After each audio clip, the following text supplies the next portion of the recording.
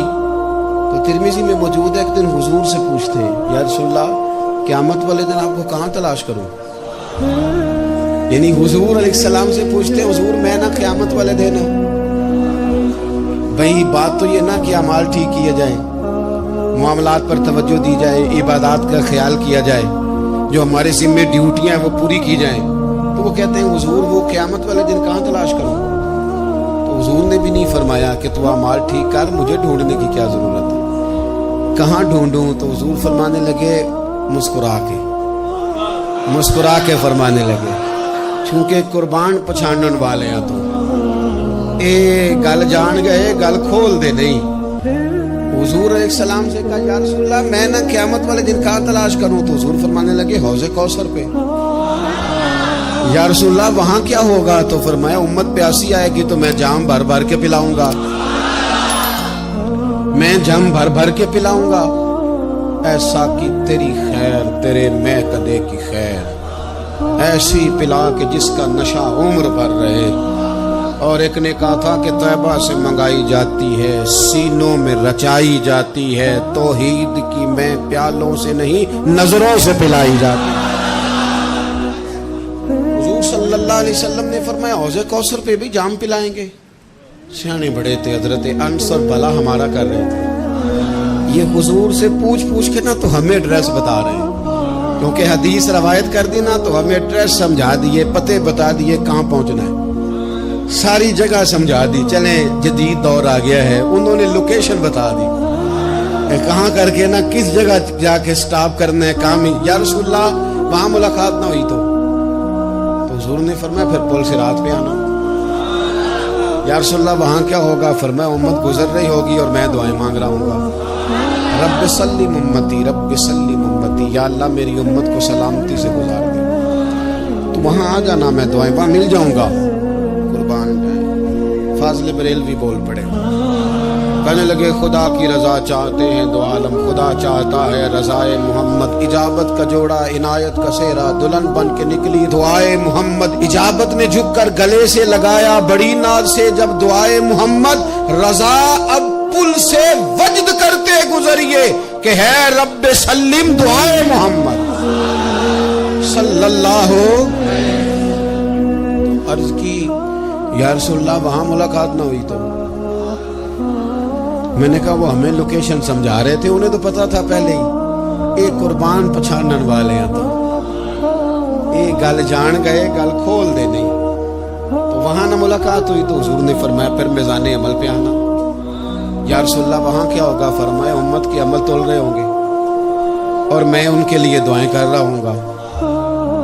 میں نہیں جا سکا کبھی بچوں کے ساتھ پیپر دلوانے، استاد کو اجازت نہیں دیتے، کہتے ایگزامینر اور آئے گا کوئی، جس نے پڑھایا ہو اسے اجازت نہیں کہ تو جا۔ ابا جی کو اجازت نہیں ہوتی کہ وہ ایگزامینیشن ہال میں جائے، وہاں تو کوئی اور لوگ آتے ہیں۔ یہ بھی عجیب سبق ہے نا کائنات کا کہ سارے تعلیم و تربیت کے اسباق بھی حضور پڑھائیں، رنگ بھی سارا حضور ہی بتائیں، اور قبر کے سوالات بھی سارے ہمیں حضور بتا دیں، اور جب پیپر ہونے لگے تو سراہنے بھی کھڑے ہو جائیں، تو پھر کہہ لینا ایک دفعہ پھر کہ وہ دے کولوں کی رب نے حساب لینا، جیڑا بیٹھا ہی محمد دے کولوں کی رب نے حساب لینا۔ میرے عزیز ہمارا گزارا نہیں حضور کے بغیر۔ لوگ اصل میں نا ہمارا مسئلہ نہیں سمجھتے، ہمارا مسئلہ کچھ اور ہے۔ لوگ ہمیں نا بلا وجہ پریشان کرتے ہیں، کبھی جھنڈے سے، کبھی ڈنڈے سے، کبھی جھنڈی سے، کبھی کسی شے سے، کبھی کسی شے سے، کبھی کہتے ہیں وہ نعت اونچی پڑھ لی، کبھی کہتے ہیں سلام اونچا پڑھ لیا، کبھی کہتے ہیں وہ جھنڈیاں لگا دی۔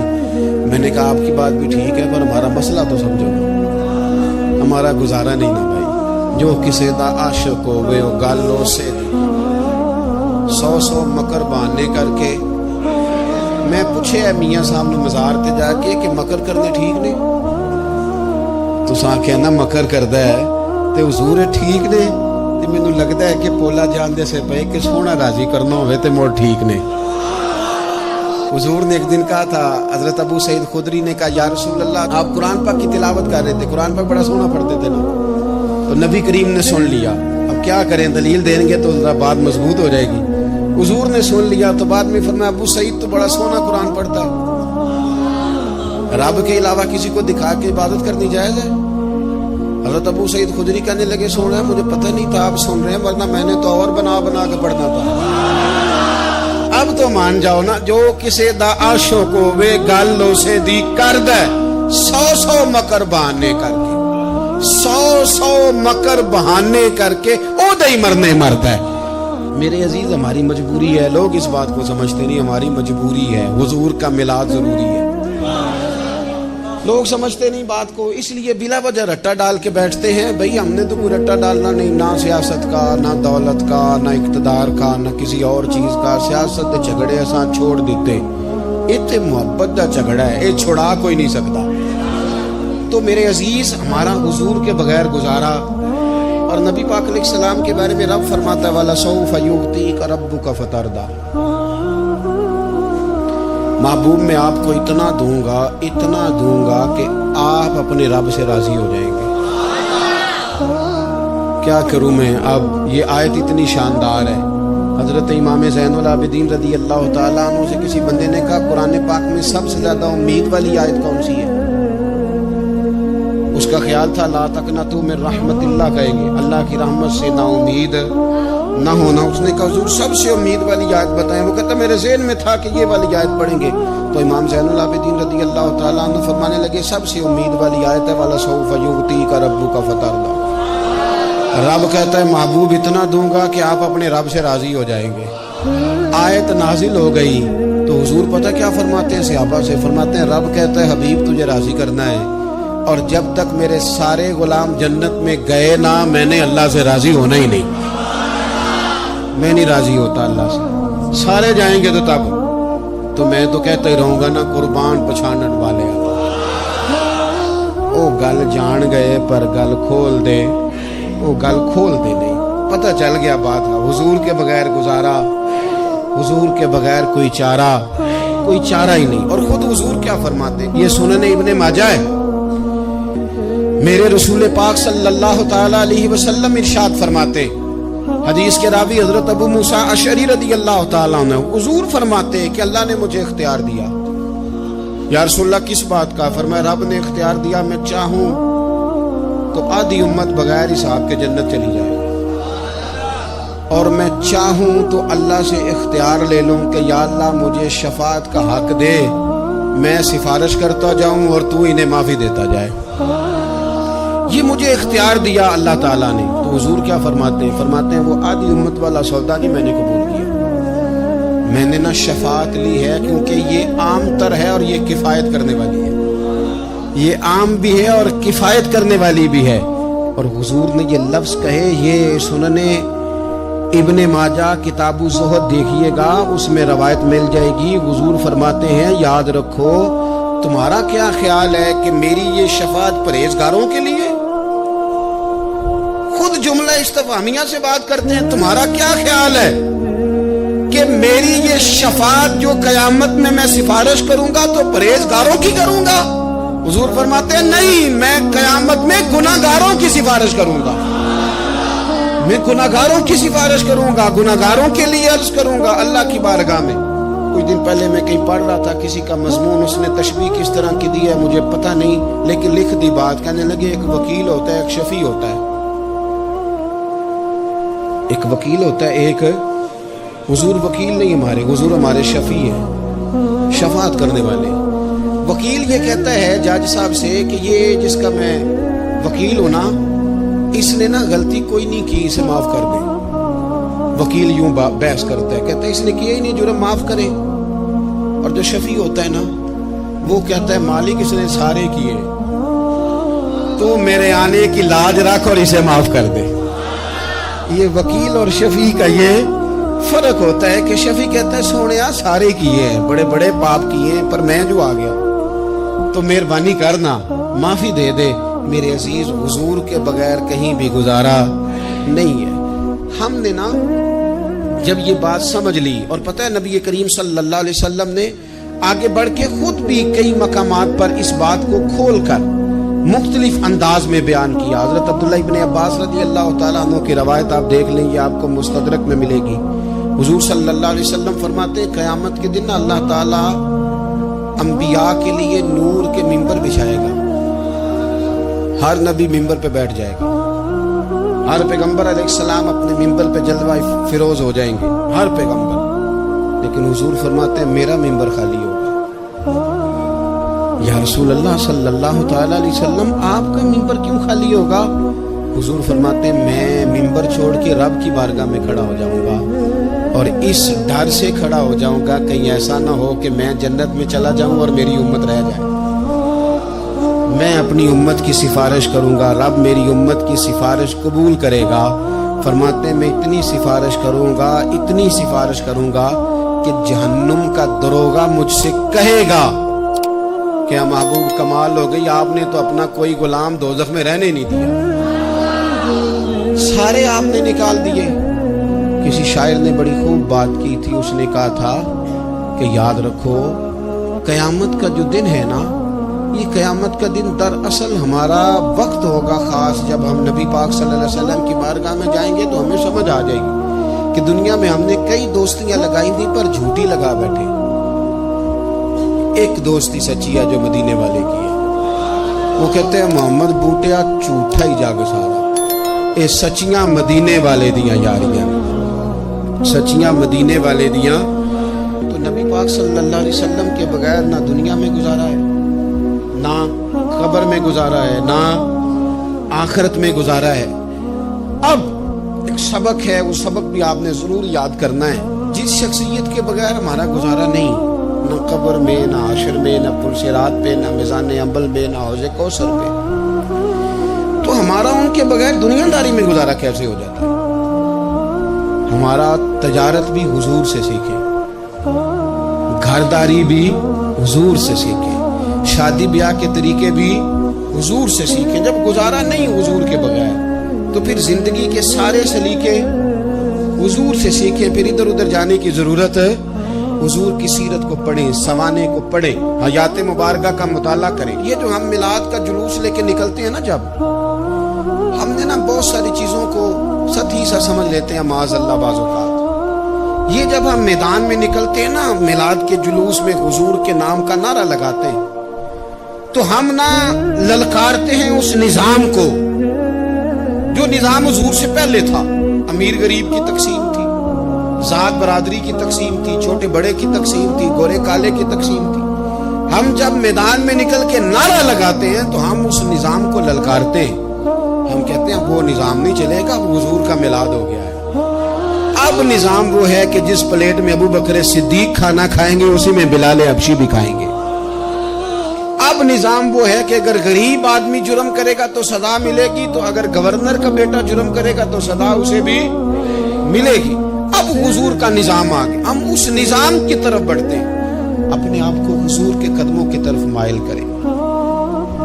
میلاد صرف 1 سے 12 ربیع الاول تک نہیں، میلاد سارا سال ہے، ذکر میلاد سارا سال ہے، میلاد کی محفل سارا، اور میلاد صرف مسجد میں نہیں، گھر میں بھی ذکر میلاد، دکان میں بھی ذکر میلاد۔ ذکر میلاد سے مراد حضور کی تعریفیں، نبی پاک کی شانیں، حضور کی باتیں، آ میرے دل آمنہ کے لال کی باتیں کریں، چہرہ والشمس کے اجلال کی باتیں کریں، اپنی طبیعتیں حضور کے ساتھ لگائیں، اپنے آپ کو حضور کے قدموں سے وابستہ کریں اور عشق کریں نبی پاک سے۔